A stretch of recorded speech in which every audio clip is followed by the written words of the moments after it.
Hi there, and welcome to The Daily Gardener, an almanac of garden history, literature, and small botanical joys. I'm Jennifer Eadling, and today is March 31st. Some gardeners work close to home, a bed, a border, a narrow strip of soil you know by heart. You notice when something shifts there, when a plant leans, when a stem breaks the surface, when the ground finally lets go. And some gardeners tend living things so large you can't take them in all at once. You have to move through them in weather, in heat, in long stretches of repetition where progress doesn't announce itself. That kind of care asks for patience, for attention that accumulates slowly, for a willingness to return day after day without needing proof that anything has changed. March 31st sits right on that edge, the end of one season, the beginning of another. A day that asks you to look back and also forward without rushing either. Here's today's garden history. It was on this day in 1824 that the German forester Dietrich Brandis was born.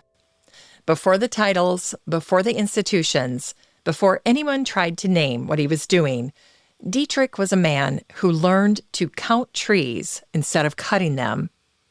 He arrived in Burma in the 1850s, where teak forests were being taken as if they would never end, as if the land would not remember. Dietrich didn't begin with a speech. He went out. And there's an image that's hard to forget. Dietrich riding an elephant through bamboo thickets, 4 wooden sticks in his left hand, a pocket knife in his right. No notebook. Paper wouldn't survive the damp. But when a teak tree appeared near the trail, he cut a notch into one of the sticks, each stick standing in for a different size of tree. A quick mark, and then on. By the end of a long day, sometimes 20 miles, Dietrich had gathered what the forest was willing to give. Numbers, patterns, and limits. Dietrich did this for months, through malaria, through heat that punished the body, even after a trepanning operation where a hole was left in his skull and plugged with cotton. Dietrich went back out again. Not to conquer the forest, to learn it, to tally it long enough for the numbers to mean something. Dietrich trained foresters, insisted on records, and built systems meant to last longer than a single career. In 1878, Dietrich founded the Forest Research Institute in Dehradun, India, a vast brick building set among living trees, formal on the outside, patient at its core. What stays with me about Dietrich is not the scale of the forests he oversaw, but his pragmatism. 4 sticks, a knife, and the choice he made to count before deciding anything. And it was on this day in 1848 that the American-born patron of gardens, William Waldorf Astor, was born. William was enormously wealthy, famously private, and restless in America, so he left. And in England, he chose a place already heavy with history, Hever Castle, a moated Tudor ruin once tied to Anne Boleyn. It could have been left to stand quietly, a relic. Instead, William rebuilt, quickly and decisively. Over just 4 years, marshland became water. A vast lake took shape. Mature trees arrived by horse and cart. Yew mazes were planted. Roses came in by the thousands, enough to scent the air as he walked. And at the heart of it all was the Italian garden. There were colonnades, sculptures, antiquities, and cool fountains running the length of a pergola. Stone and water, holding each other in balance. What defines William's work is not excess, it's certainty. William moved with confidence. He believed restoration was an act of imagination, that beauty should not hesitate, and that old places could be made alive again, boldly and all at once.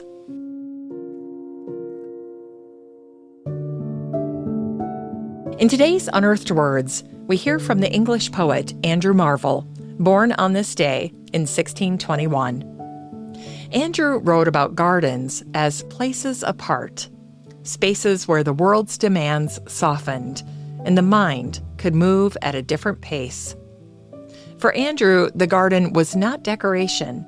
It was somewhere to step away, somewhere to match thought to shade and attention to what was growing.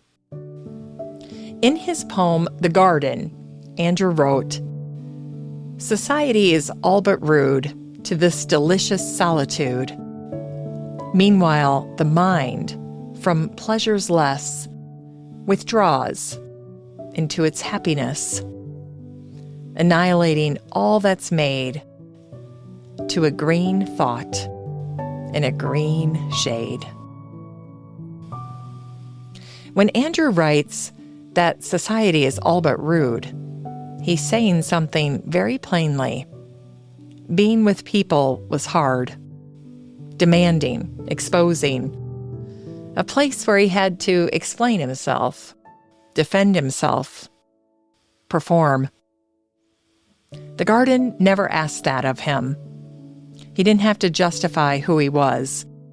He didn't have to speak the right way or dress the right way or be anything other than present.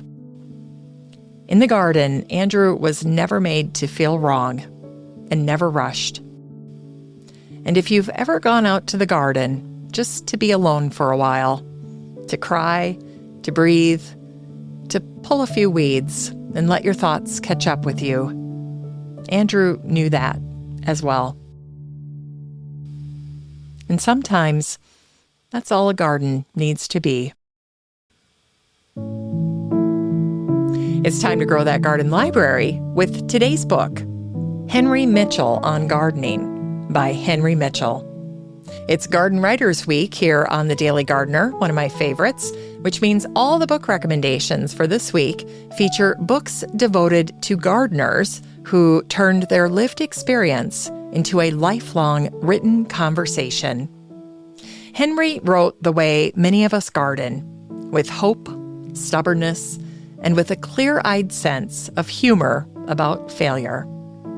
Regarding overplanting, Henry wrote, "Often when people see things, they think the gardener does not know how big plants get. The gardener knows quite well, but he is greedy and wants both. Greed is not far from love, both of which exact a price in this world." Henry wrote as someone who failed often enough to stop pretending otherwise. Henry trusted the long relationship between the gardener and the garden more than any single success. Henry believed gardens were for the people who tend them and for companionship, the kind that built slowly by showing up, even when the garden has other ideas.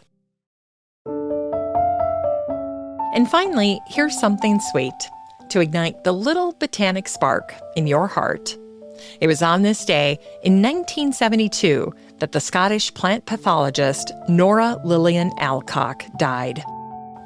Nora was Scotland's first government-appointed plant pathologist, self-taught, persistent, widowed young with 4 children and no formal degree to smooth the way. Nora studied seeds. She studied diseases that travel unseen. And her work was quiet. It was the work of prevention. Nora cataloged what could go wrong before it did. She developed disease-resistant strawberries, and her work was meant to help other people eat. During the Second World War, Nora taught botany to prisoners of war, not as spectacle, as usefulness. We remember Nora not because she left behind elegant words, but because her work held. It fed people, it protected crops, and it prevented loss before it happened. Even without the letters, without the photographs, Nora's work remains. Just a life shaped by a devotion and a calling, and the belief that knowledge shared carefully keeps things growing. As we close the show today, remember, March has a reputation for going out like a lion, or sometimes like a lamb. But one way or another, it's wrapping up. It might leave quietly, or windy, or gray. But tomorrow is April. The soil will warm, not all at once, but steadily, and the days will stretch. The colors will start to appear, first in the sky, then in the beds. And then there'll be rain, and there'll be a morning when green arrives faster than expected. Some things can't be rushed, but some things, once they begin, don't stop. March is closing the book today. April opens tomorrow. Thanks for listening to The Daily Gardener. And remember, for a happy, healthy life, garden every day.